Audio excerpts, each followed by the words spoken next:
Bienvenidos a esta inmersión. Hoy vamos a explorar unas conexiones a veces sorprendentes, ¿verdad? Entre la filosofía de Platón y la teología. Sí, sobre todo la cristiana y la islámica. Tenemos un material muy interesante, la verdad. Exacto, incluyendo un diálogo bastante revelador entre estas dos visiones que surgió, fíjate, hablando de Platón. Ujú. La idea es ver cómo ese pensamiento griego tan antiguo, pues, sigue resonando hoy. Exacto. Para empezar rápido, recordemos quién era Platón. Filósofo ateniense, discípulo de Sócrates. Famoso por sus diálogos, claro. Y por su teoría de las formas, que es clave aquí. Fundamental. Sugiere que más allá de este mundo que vemos, que cambia constantemente, hay realidades perfectas, eternas. La idea de justicia, de belleza, Incluso de mesa como concepto abstracto. eso es como un intento de encontrar algo fijo, ¿no? Una verdad objetiva, frente a lo relativo. Totalmente. Y esa búsqueda de lo eterno, pues conectó muy pronto con el pensamiento cristiano. Ahí entra San Agustín, ¿verdad? San Agustín es fundamental, sí. Él tomó las formas platónicas, pero les dio una vuelta. ¿En qué sentido? Bueno, en lugar de ser ideas abstractas flotando, no sé, en el éter, las situó como pensamientos en la mente de Dios. Ah, vale. Eso las hace quizás más comprensibles. Para muchos sí. Conceptos como justicia o verdad pues existirían dentro de una mente divina, una mente personal. Tiene lógica, porque algunas de esas formas, como dices, el bien, el amor, Ujú. parecen más propias de personas, de seres conscientes, ¿no?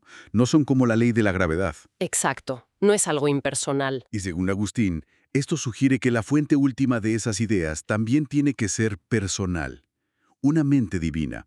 Esa es la línea argumental que se desarrolló, sí. Si la bondad o el amor son formas y son intrínsecamente personales, pues su origen último probablemente también lo sea. Pero Platón mismo es ambiguo, ¿no? Mucho. Sus diálogos presentan voces distintas, a veces parecen contradecirse. Claro. Era monoteísta, creía en los dioses griegos tradicionales. Es complicado saberlo con certeza. Muy complicado. Y quizá esa misma ambigüedad explique por qué generó tanto debate e incluso rechazo. Como Martín Lutero, por ejemplo. Exacto. Lutero fue muy crítico. Y en el Islam, aunque hubo filósofos como Al-Farabi o Ibn Sina que vieron mucho valor en Platón y Aristóteles, Sí. luego vinieron teólogos como Al-Ghazali o Ibn Taymiyya que les criticaron duramente, precisamente por incorporar esa filosofía griega. O sea, que la Tensieva es parte del legado de Platón. Totalmente. Invita a pensar, a cuestionar. Y si pensamos en su relevancia hoy, más allá de lo académico, Sí. el platonismo sigue siendo una base para criticar el materialismo puro, ¿sabes? Insiste en que lo mental, lo espiritual, lo inteligible es fundamental, quizá incluso lo primario. Y se conecta también con esa intuición que tenemos muchos de una moralidad objetiva, ¿no? Justo. Esa sensación profunda de que hay cosas que están mal en sí mismas. El material que manejamos pone un ejemplo fuerte, la reacción casi universal de horror ante ciertas atrocidades históricas, Sí, como si tuviéramos una especie de brújula moral innata. aunque esa brújula a veces, bueno, se puede estropear o la podemos ignorar, ¿verdad? Desde luego. Como también se apunta en nuestras fuentes, esa brújula puede fallar. O podemos elegir no hacerle caso. Elegir no ver. O aceptar narrativas más cómodas. O simplemente desconectar de realidades que no nos gustan. Esto me recuerda a lo que mencionabas del concepto islámico de la fitra. ¿Tiene un eco interesante? Sí. La fitra se entiende como una disposición natural, innata, del ser humano hacia el bien y hacia el reconocimiento de Dios. Una disposición, como un punto de partida. Eso es. Pero no es una garantía. Se puede corromper, se puede velar por el entorno, la lopación, las propias elecciones. Entiendo. Y esto nos lleva a diferencias importantes en cómo se entiende cuando las cosas van mal. El error, el pecado, Exacto. En Platón, a menudo se relaciona con la ignorancia. La idea de que si realmente supiéramos qué es el bien, actuaríamos bien. vale. En cambio, el cristianismo pone más el acento en En la voluntad caída. En el mal uso de la libertad. ya. Y en la perspectiva islámica que se refleja en el diálogo que comentamos, es importante. Sí. La responsabilidad es siempre individual. Y se subraya muchísimo la misericordia divina que está siempre disponible si hay arrepentimiento. Y aquí llegamos a un punto teológico clave que se discute en el material, ¿no? Cómo se equilibran la justicia perfecta y la misericordia infinita de Dios. Es un nudo fascinante. Una visión, digamos, con esa influencia más racionalista, más platónica, Sí. Diría que Dios es justicia y es amor. Son como atributos esenciales de su naturaleza, como las formas platónicas que él no puede contravenir.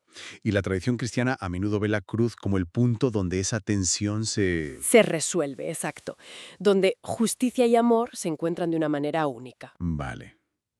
Pero la perspectiva islámica que se presentaba en el diálogo. Ofrece un matiz distinto, sí. Sugiere que Dios, en su soberanía y sabiduría, elige cuándo y cómo manifestar su justicia o su misericordia. O sea, no está como atado a aplicar todos sus atributos a la vez.